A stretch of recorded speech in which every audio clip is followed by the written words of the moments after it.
Et on termine notre émission avec Fenêtre sur l'emploi. Pour rester d'ailleurs sur les thématiques d'emploi, on accueille Marie Desremeaux. Bonjour Marie, ravi de vous accueillir. Vous êtes chef de projet études à l'APEC, donc qui est une association, l'APEC, qui est destinée à accompagner les cadres, avec une étude passionnante sur les managers.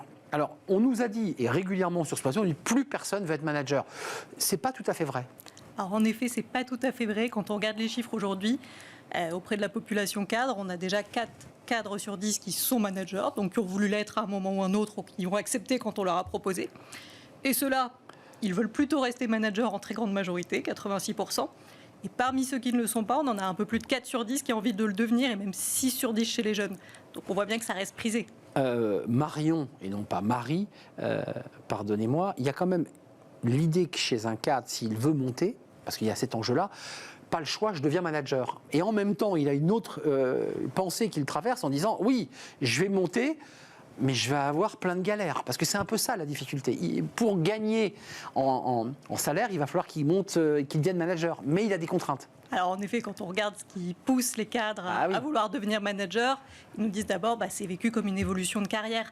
Donc on a envie de voir ses compétences reconnues. On sait que les jeunes aujourd'hui, on a sorti récemment une étude avec Terra Nova sur le sujet, ont beaucoup d'aspirations professionnelles. Le management, ça reste la voie la plus royale pour prendre en responsabilité et également pour voir sa rémunération augmenter. Il y a un débat sur les réticences, et notamment chez les jeunes, parce qu'il y a les managers en milieu de carrière qui ont envie de grandir et de pouvoir progresser, mais on lit quand même d'une manière assez générale, je ne sais pas si votre étude le confirme, mais que les jeunes ne veulent pas trop devenir managers. Alors, en réalité, si, mais un petit peu moins que par le passé. On est d'accord, ça baisse. On a perdu quelques points au cours de l'année passée, donc nous, on a regardé un petit peu ça.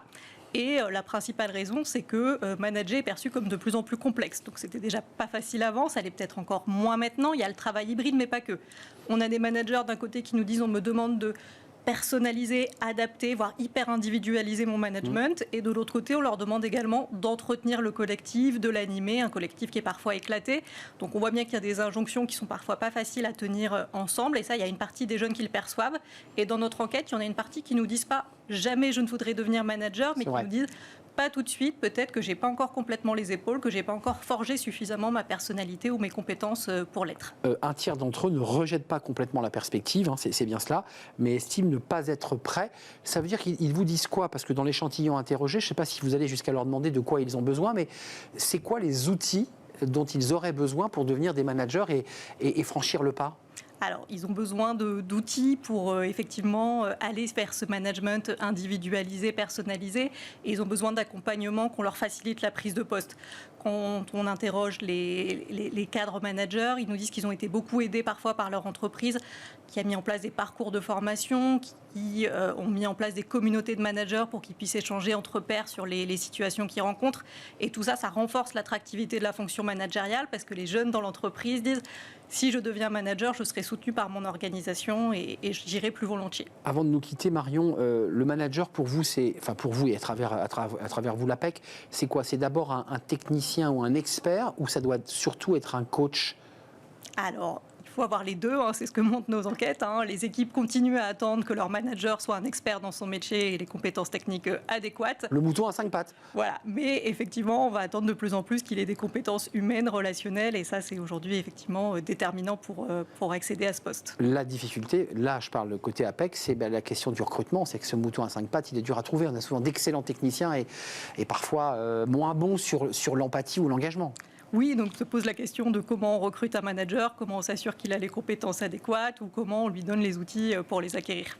Merci Marion Desremeaux, vous êtes chef de projet études APEC, études complètes à découvrir sur le site de l'APEC, très détaillé, qui matine un tout petit peu le tableau très noir de ceux qui ne veulent plus devenir manager. C'est pas tout à fait vrai, vous me l'avez expliqué sur ce plateau. Merci de nous avoir rendu visite, c'est la fin de notre émission, merci de l'avoir suivi, merci de votre fidélité, merci à toute l'équipe qui m'accompagne, Angèle à la réalisation, je remercie Thibaut au son, puis je remercie évidemment l'équipe de programmation, Nicolas Juchat, avec Alexis Mathieu, et puis je remercie Victor, notre stagiaire, qui est aujourd'hui derrière en régie. Je vous dis à très bientôt. Bye bye.